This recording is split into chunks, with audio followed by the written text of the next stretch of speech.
Now my extras bag is a little bit unconventional at the moment just because I need to move it to a bigger bag.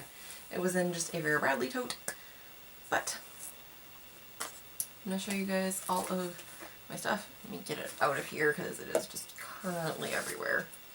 And I'll tell you guys about some products and things that you may want to stock in your kit of the disposable nature.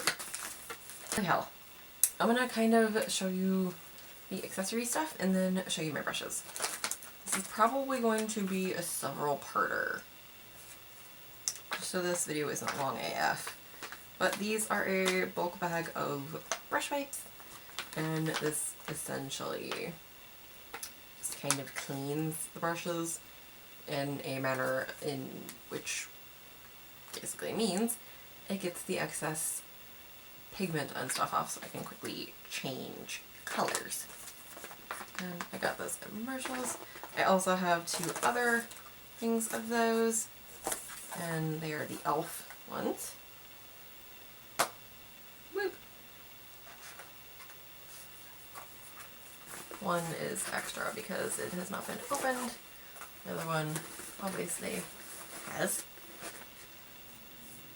And if we're speaking of wipes, I have, if I can find the other one, two different makeup wipes. I have the NYX Be Gone Makeup Remover wipes, very handy, and since these are not many for this world, I also have the e.l.f. makeup wipes. What are that wipes? They're very handy. It's very handy to carry multiple types of you. Which, I have a little baby thing of Clorox wipes, just in case I need to sanitize any type of surface I'm putting my stuff on. Like, if I'm going to put one of my brushes down, or a makeup product that is going directly back on my client's face, I need my stuff to be clean. Just put that in there. And I also have baby wet wipes, just in case of gentle cleansing, or something is smudged on their face, or just a gentle removal of something. Always handy to have baby wipes. And in that manner, I also have the O. Henriksen Grease Relief Cleansing Gloss. And this is great if the client did not wash their face before they're having you do their makeup, or they've been running around, or they already have makeup on and you need to remove it and all sorts of other junk. Great for that. And then I also have the Yes to Blueberries Age Refresh Cleansing Wipes, which offers some anti-aging, antioxidants, and whatnot for those with mature skin. Whoop.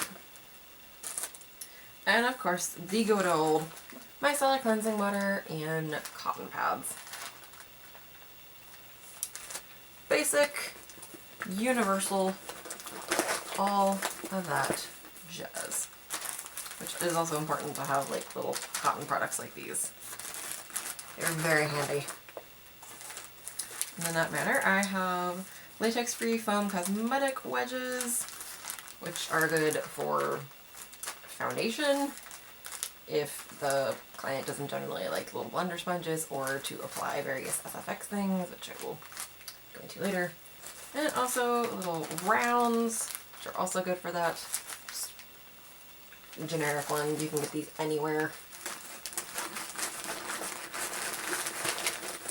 And I also have a little pack of powder puffs just to press the powder into the skin, because brushes aren't always the best, most fabulous thing ever. And I also have shadow shields, that way when I am doing clients' eye makeup, the fallout does not end up all over their face, because I generally tend to do foundation first as a base and then go on with everything. And yeah, it also helps with winging out things and lipstick application actually, but these are really, really good to have.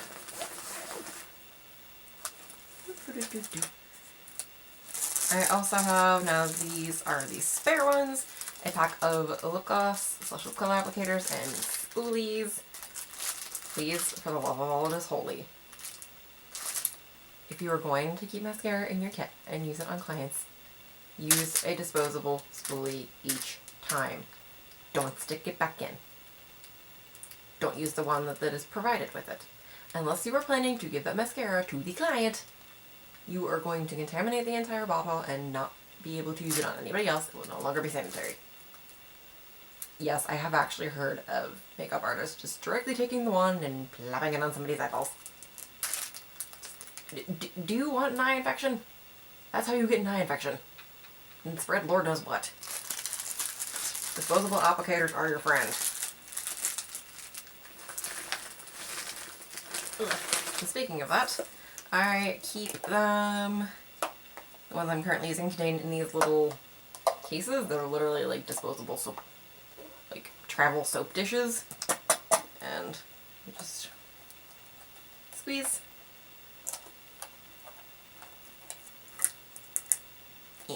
They're a little annoying to open. But, whoop. Still in little bags, but it keeps the ones I'm currently using contained. Yeah. Boop, boop, boop. And also, just for the sake of sometimes pressing in pigment, I have these little disposable sponge eyeshadow applicators. Again, always handy to have, as well as a little baby container of cotton swabs. Very handy. And a set of sharpeners, one with multiple sized things, which these are all either clean or unused, and I also have a bag where I put, this is the bag where I put the used ones. I have my bag of clean, new, and or freshly purchased washed beauty sponges. They're literally just in a Ziploc bag. Otherwise they'd be floating everywhere, but these are all completely new and clean and sanitary and all that fun stuff. So yeah, these are where the clean, happy ones go, and this is where the dirty ones go. That way I can take them home and cleanse them. It's always good to have spare baggies. And floating spare blender. I have a lot of blenders, because that is generally what I like to use. And now, a fun little thing I just picked up. A bag. This is a... I need to wipe this down before I put anything on it, because I literally just got it and didn't do anything with it. This is a mixing palette and a little mixing palette knife. I literally just plop whatever foundation product on here, and if I have to mix it with one of the mixers, just stir it with this lovely implement. And then sanitize it and wipe it off with one of the Clorox wipes, as well as something to obviously cleanse the harsh chemicals from it in between lines. And this keeps it from having to be on the back of my hand, and it keeps everything more sanitary. Which, speaking of, I keep a bottle of 91% isopropyl alcohol in a spray bottle for some of my powder products. Any other product I'm unsure of, I also have the Beauty So Clean Cosmetic Sanitizer Mist, which is great for cream products and water-based paints because you just grow microbes and bacteria and all sorts of terrible things in it. Which I'm going to demonstrate this with this. This is cream liner. You take it. Now, don't soak the product when you do this. You don't want it just dripping off of it. But you take it, pop the thing off, hold about 6 inches away from the little product, spray lightly, and just pop the cap back on.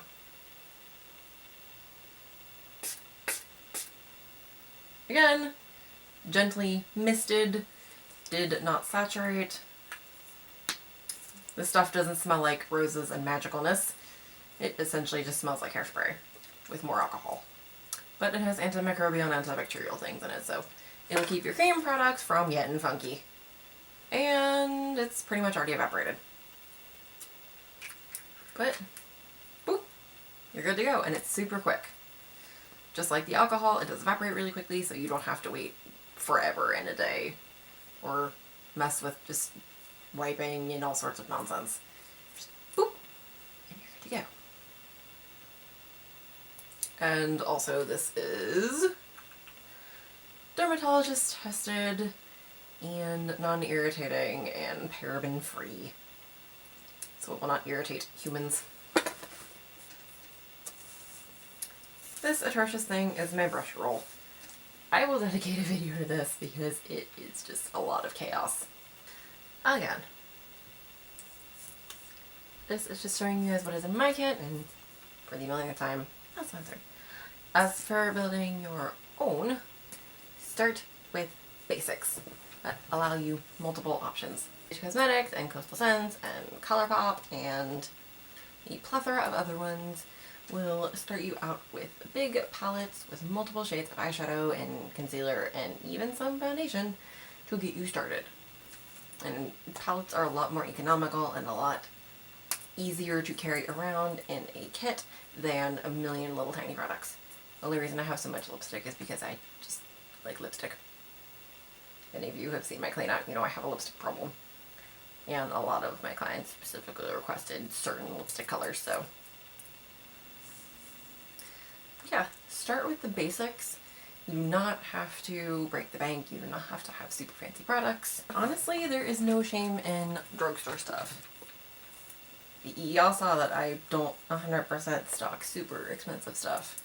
And the only like expensive fancy things I'm going to stock are my own personal things that I just happen to put in my kit sometimes, and I will sanitize after my own personal uses and place in my kit.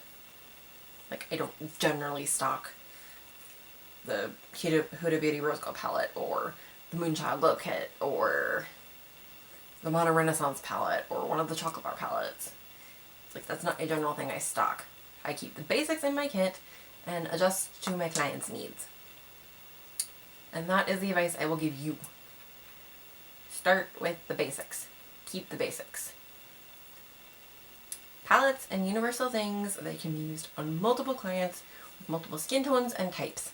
Also, I would recommend the e.l.f. primers because they're really good and they're only $6. They're pretty nice. I've also heard good things about the Milani primer, and several of the NYX primers are quite good. I know not of the BH Cosmetics primers. For high-end brands, I definitely recommend putting a few elements in your kit. Like, I recommend stocking a quote-unquote high-end eyeshadow primer just because they tend to be better quality. I recommend possibly a high-end mascara if you can get it on sale, like I happen to, as well as not skimping on possibly brushes, depending. But yeah. Also, if you want to have like one staple high-end thing, like a particular palette, that is also up to you. And as you guys saw, I do have some high-end foundations in there just because they were my personal ones. And they ended up not working for me anymore, and I didn't want them to go to waste. But yeah, literally my best advice is start with the basics.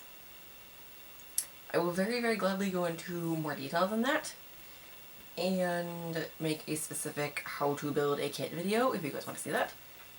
That'd be very easy for me to do. But next video coming up after this is the brushes video.